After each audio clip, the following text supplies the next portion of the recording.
That's where his love came for baseball. It was cool. Really good. Okay. So Jay sends me down this path. First of all, I've got to ask the question, how the hell did you find this show? So do you remember my friend Jim Costin up in Georgia? Probably met him. Jim and Don lived in the same community as Misty and I. And so Jim turned me on to it. Jim likes all types of weird stuff like I do. And so he's like, you of all people will freaking love this. Now, I will tell you, John's intent was to educate and bring me in something nice. My intention was to piss him off. And that's always my intention, is to make John, he's very set in his ways. John and I are two completely different people. Yeah. But it's amazing that we've been friends all these years. But he is the quintessential down the middle Christian man, long-term married, stay with your spouse no matter what, take care of your, I mean, he just, if you painted a Norman Rockwell painting, that's kind of what John has fashioned his life around. Mine, on the other hand, I'm working on wife number 3, and she's half my age, and I'm turning into the stereotypical old man in Florida. So John is very set. So I try to make him do things that are not in his comfort zone. And if you know him, it's a very small comfort zone. So it's easy to find shit like that will make him uncomfortable. And I thought this might do it, but we're about to find out. So, okay. So first of all, I will say this. Whoever wrote it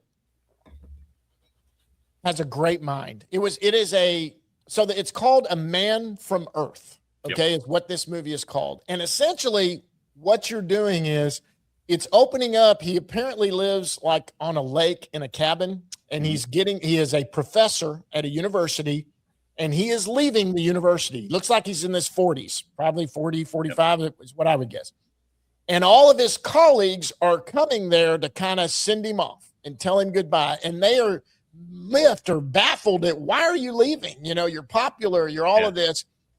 Well, he's got this secret, and he decides maybe it's time that I disclose this secret. Well, they were playing a game. Yeah. They were playing a game. Well, they all wanted to know why he was leaving. You know, you're retiring. Where are you going to go? And he wouldn't tell him where he was going and do all of that. So it turns out that he's not just a college professor. He is I don't know if you call it Cro-Magnate or whatever. He is from caveman days. He never ages, and he has to move. He started realizing a few hundred years back that about every 10 years, when people realize he's not aging, he has to pack up and move on to somewhere else. So he has lived all over the world, all over the thing. And so they of course think he's insane, right? And think he's nuts. But they start questioning things, and he starts answering things. It's a fascinating story. Yeah. It's a fascinating movie. I do take liberty with one issue where he went. And because even his explanation, and I'm not going to get into it, this is not a theology class. I scored. Yeah. He was totally off base on a couple things he said, but it's okay. It's all right. Because the movie, the guy who wrote this is obviously an atheist. And I mean that respectfully. I don't care. Yeah. You know, I don't care. You believe what you want. But basically, he wasn't a famous person except basically one time. Yeah. He met and was around a lot of people. He described things perfectly, like his friends they were starting to ask him questions about things, and he would tell what it was really like. You missed one small part, and this will kind of tie it all together, is they were all sitting around drinking and having dinner. They were just going to spend the weekend there as friends. Right. And so they got a little bored, so they started playing a game, and they said, pick somebody famous in history, and we'll start asking questions and try to figure out who it is.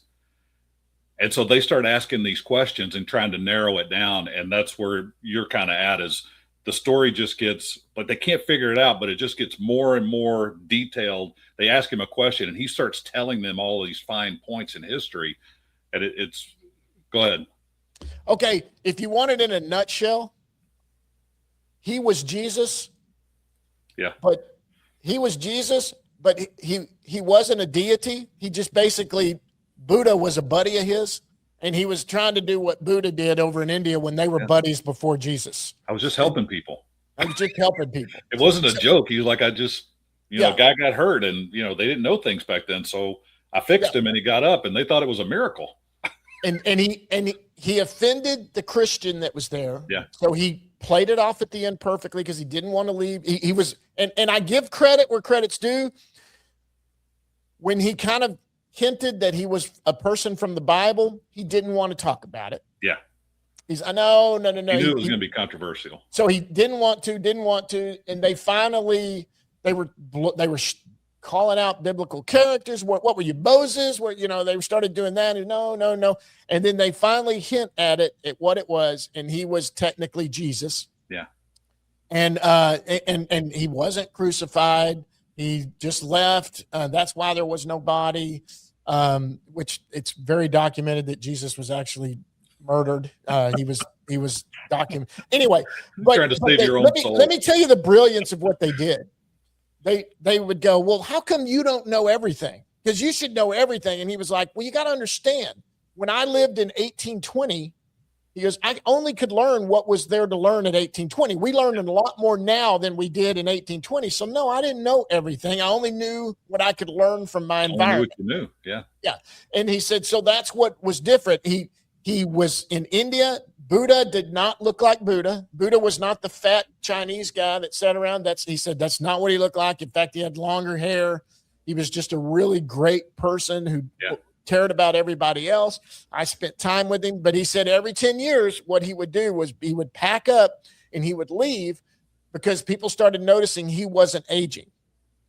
Now, let me be clear. This movie, the vibe of how it's filmed and how it looks like a movie of the week from the 1990s.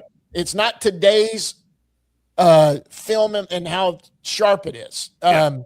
So I don't know where you can find it. You can rent it on Amazon. By the way, Battered Bastards of Baseball is on Netflix. Yeah, that's where I found it. But I actually have a jailbroken of the Battered Bastards of Baseball? No. I got that off Netflix. But this movie, I didn't have to rent. I could watch it on. I've got a little app I can get to that watches all these movies. I have a Fire Stick. I got a jailbroke Fire Stick that gets me some movies and stuff when they're not on those sites. Because this one is not streaming on a. So, other than pirating movies, did you enjoy it? I did. I really thought it was creative. It was, and you know what? It even had the biggest twist at the end. Yeah.